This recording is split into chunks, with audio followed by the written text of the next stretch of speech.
हाँ तो दोस्तों, एक बार फिर से आप सभी के आपका अपना परिवार माधव एनसीईआरटी क्लासेस में स्वागत है। आज के क्लास में हम लोग 12th क्लास एनसीईआरटी का हिंदी देखेंगे। पाठ होगा आपका 6 जो है कविता तुमुल कोलाहल कला, जिसका लेखक है जयशंकर प्रसाद जी। इस पाठ का हम लोग सभी महत्वपूर्ण सब्जेक्टिव प्रश्न को देखेंगे। ऑब्जेक्टिव हमने देख चुके हैं। ऑब्जेक्टिव का अगर आप वीडियो नहीं देखे हैं तो चैनल पर अवेलेबल है, आप वहां पर चेक करके देख सकते हैं। फ्री पीडीएफ और नोट्स और परीक्षा से आधा घंटा पहले अगर आप वायरल प्रश्न लेना चाहते हैं तो ग्रुप अवश्य ज्वाइन करें। साथ ही चैनल को भी सब्सक्राइब कर लेना है, ताकि जो भी अपडेट आती है या जो भी क्वेश्चन को लेकर के जानकारी होती है हम आपको सबसे पहले यहां पर देते रहेंगे। तो इसकी जानकारी के लिए आप अवश्य सब्सक्राइब करें, साथ ही वीडियो को शेयर भी कर दें। चलिए बिना समय गवाए हम लोग चलते हैं पाठ की ओर।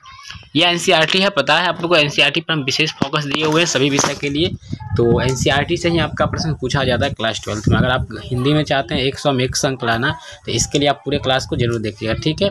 तो कविता का सारांश हम लोग पहले देख लेते हैं।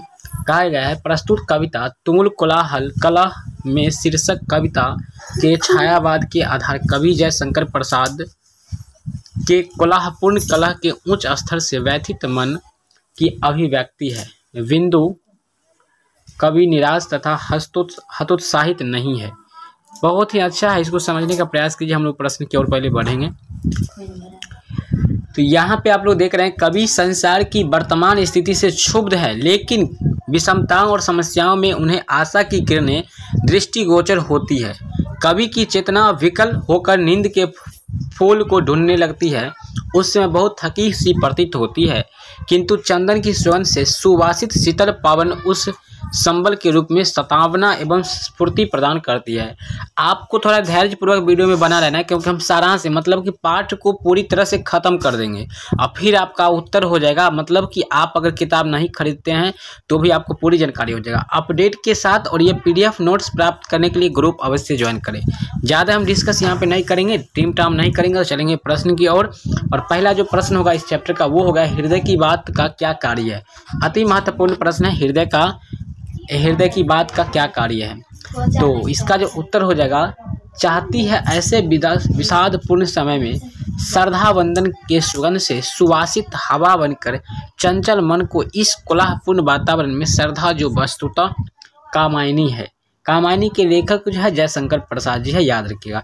अपने हृदय की सच्चा मार्गदर्शक बनती है। कवि का हृदय कोलाहलपूर्ण वातावरण में जब थककर चंचल चेतना शून्य अवस्था में पहुंचकर नींद की आगोश में सतावना प्रदान करती है, तो इस प्रकार कवि को अवसाद और अशांतिपूर्ण वातावरण में भी उज्जवल भविष्य सहज की दृष्टि गोचर होता है। भाषा थोड़ा यहाँ पे हार्ड दिया गया है, तो घबराइएगा नहीं, क्योंकि आप क्लास 12th के विद्यार्थी हैं, तो थोड़ा सा हार्ड वर्ड को आपको याद करना ही पड़ेगा, ठीक है, और थोड़ा सा देखना भी पड़ेगा, तो घबराना नहीं है। चलिए हम दूसरा प्रश्न की ओर बढ़ेंगे। कविता में उषा की किस भूमिका का उल्लेख है, बताइएगा। हाँ, तो इस प्रश्न का उत्तर होगा, छायावादी कवि जयशंकर प्रसाद द्विवेदी द्वारा रचित तुमुल कोलाहल कला में शीर्षक कविता में उषा काल की एक महत्वपूर्ण भूमिका का उल्लेख किया गया है। उषा काल अंधकार का नाश करता है। उषा काल के पूर्व संपूर्ण विश्व अंधकार में डूबा रहता है। उषा काल होते ही सूर्य की रोशनी अंधकार रूपी जगत में आने लगती है और सारा विश्व प्रकाशमय हो जाता है। सभी जीव जंतु अपनी गतिविधियों प्रारंभ कर देते हैं। जगत में एक आशा एवं विश्वास का वातावरण प्रस्तुत हो जाता है। दोस्तों, मतलब कहा जा रहा है कि उषा काल जो है ये एक अंधकार का काल था। जिस उषा काल मतलब खत्म कब हुआ है, जब सूर्य का उदय होता है तो अंधकार खत्म होता है, और उषा काल क्या होता है, ये उषा काल अंधकार का नाश करके वो प्रकाश की ओर चला आता है। तो ये आपको मुख्य पॉइंट में याद रखना है। तीसरा है, चातकी किसके लिए तरसती है। भी है प्रश्न है, इसको याद रखना है। चातकी एक पक्षी है, ठीक है, जो आसमान में रात को उड़ते हैं, याद रखिएगा। चातकी एक पक्षी है जो रात को आसमान में उड़ते हैं, जो स्वाति की बूंद के लिए तरसती है। जब बादल आसमान में घेरते हैं तो ये बादल से जाकर के टकराते हैं। चातकी केवल स्वाति जल संग्रहण करती है, वह सालों भर स्वाति के जल की प्रतीक्षा करती रहती है, और जब स्वाति का बूंद आकाश से गिरता है तभी वह जल ग्रहण करती है। इस कविता में उदाहरण सांकेतिक है। दुखी व्यक्ति सुख प्राप्ति को आशा में चातकी के समान उम्मीद बांधे रहते हैं। कवि के अनुसार एक न एक दिन उनके दुख का अंत होता ही है। मतलब कि कोई अगर दुखी व्यक्ति है तो वो एक आशा में रहते हैं धरती पे कि हमें कभी न कभी सुख मिलेगा, और इसी उम्मीद के साथ एक चातकी पक्षी भी रहता है, और कभी के एक दिन ना एक दिन दुख का अंत निश्चित रूप से होता है। चलिए आगे बढ़ते हैं। चौथा प्रश्न, बरसात की सारस कहने का क्या अभिप्राय है? सारस पक्षी है, बरसात तो समझ ही रहे हैं। बरसात जलों का राजा होता है। बरसात चारों तरफ जल ही जल दिखाई देते हैं। बरसात के समय पेड़ पौधे हरे भरे हो जाते हैं, लोग बरसात में आनंद और सुख का अनुभव करते हैं, उनका जीवन सरस हो जाता है, अर्थात जीवन में खुशियाँ आ जाती है, खेतों में सब फसल लहराने लगते हैं। किसानों के लिए समय तो और भी खुशियाँ लाने वाला होता है, इसलिए कवि जयशंकर प्रसाद बरसात को सरस कहा है। सजल जलजात का अर्थ क्या होता है?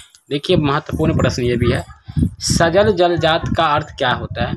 सजल जलजात का अर्थ जल भरे कमल से है, यानी रस भरे।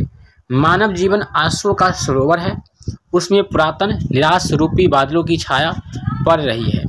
उसी चातकी सरोवर में ऐसा जल से पूर्ण कमल है जिस पर और मंडराते हैं और जो मकरंद मधु से परिपूर्ण है। तो ये सब तो देखिए आपका इम्पोर्टेंट प्रश्न है, सभी के सभी है। अगर हम बात करेंगे 6 प्रश्न आपको हम बता चुके हैं, बाकी प्रश्न आपको यहाँ पर देखने को मिल रहा है, तो बाकी प्रश्न को भी आप यहाँ पर देख सकते हैं, PDF भी डाउनलोड कर सकते हैं और नोट्स भी प्राप्त कर सकते हैं। और ये क्लास आपको कैसा लगा हमें कमेंट करके बताइएगा, हो सके तो कुछ अच्छा कमेंट कीजिएगा ताकि हम मोटिवेट हो सके और कुछ अच्छी जानकारी भी हमें मिल पाए। ठीक है, तो चलिए मिलते हैं नेक्स्ट वीडियो में, तब तक के लिए जय हिंद, वंदे मातरम।